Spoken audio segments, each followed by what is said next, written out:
ప్రతి ఉదయం దేవుని వాగ్దానం అనే కార్యక్రమానికి ప్రేమతో మిమ్మల్ని ఆహ్వానిస్తుంటున్నాను. ఈ ఉదయకాల సమయంలో దేవుడు మన కొరకు ఏర్పాటు చేసినటువంటి వాక్యభాగము మత్తయి సువార్త 6వ అధ్యాయము 4వ వచనాన్ని ధ్యానించుకుందాం. మత్తయి సువార్త 6వ అధ్యాయము 4వ వచనాన్ని ధ్యానించుకుందాం. అట్లయితే రహస్యమందు చూచు నీ తండ్రి నీకు ప్రతిఫలమిచ్చును. క్రీస్తునందు ప్రియమైన దేవుని బిడ్డలారా, ఈ ఉదయకాల సమయంలో పరిశుద్ధాత్మ దేవుడు మనకిస్తున్నటువంటి వాగ్దానము, అట్లయితే రహస్యమందు చూచు నీ తండ్రి నీకు ప్రతిఫలం ఇచ్చును. ఈ యొక్క వాగ్దానాన్ని దేవుడు మనకును మన కుటుంబాలకును ఆశీర్వాదకరముగాను దీవెనకరముగాను మార్చునుగాక.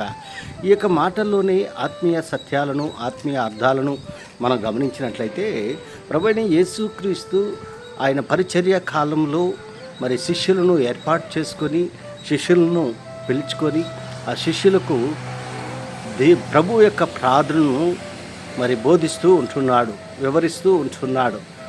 ఈ యొక్క మనం చదువుకున్నటువంటి ఈ మాటల్లో ప్రాముఖ్యమైనటువంటి మాటలు మనం గమనించినట్లయితే, ప్రార్థన అనేది చాలా ప్రాముఖ్యమైనటువంటి రహస్యమందు చూసుని తండ్రి నీకు ప్రతిఫలం ఇచ్చును.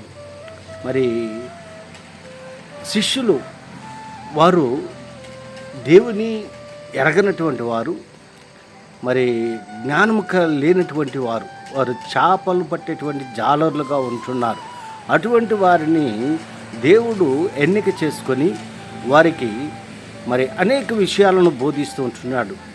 గలిలయ ప్రాంతంలో, గలిలయ సముద్ర తీరంలో చేపలు పట్టుకుంటున్నటువంటి వ్యక్తులను దేవుడు ఎన్నుకొని ఉంటున్నాడు. ఎన్నిక లేనటువంటి వారిని ఆయన ఎన్నుకొని ఉంటున్నాడు.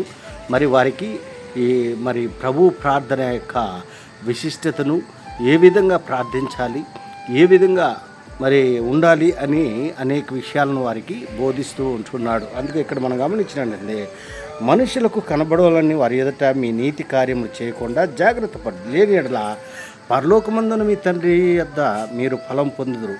కావున నీవు ధర్మం చేయనప్పుడు మనుషుల వలన ఘనత నందవలనని వేషధారులు సమాజ మందిరంలోనూ వీధులను చేయలాగున నీ ముందర బోర ఊదింపవద్దు. వారు తమ ఫలం పొంది ఉన్నారని నిశ్చయముగా మీతో చెప్పుచున్నాను. నీవైతే ధర్మం చేయనప్పుడు నీ ధర్మము రహస్యముగా నుండి నిమిత్తము నీ కుడి చేయి చేయనది నీ ఎడమ చేతికి తెలియక ఉండవలెను.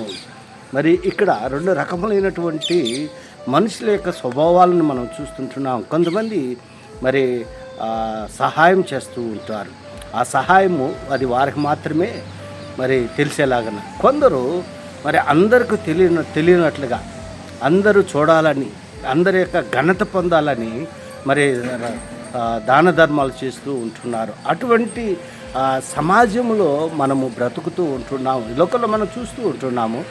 మరి అనేక మంది మానవతావాదులు, మానవీయవాదులు మరి పేదలకు సహాయం చేయటంలో కానీ మరి ముందుగా ఉంటారు. కొంతమంది ఘనత వహించాలని, కీర్తి వహించాలని మరి అందరికీ తెలిసినట్లుగా దానాలు చేస్తూ ఉంటారు. అటువంటి వారి విషయంలో మరి జాగ్రత్తగా ఉండాలి. అట్లు కాకుండా నీ కుడి చేతితో చేసేది నీ ఎడమ చేతికి తెలియకుండా ఉండాలి అని దేవుడు మరి తెలియపరుస్తూ ఉంటున్నాడు.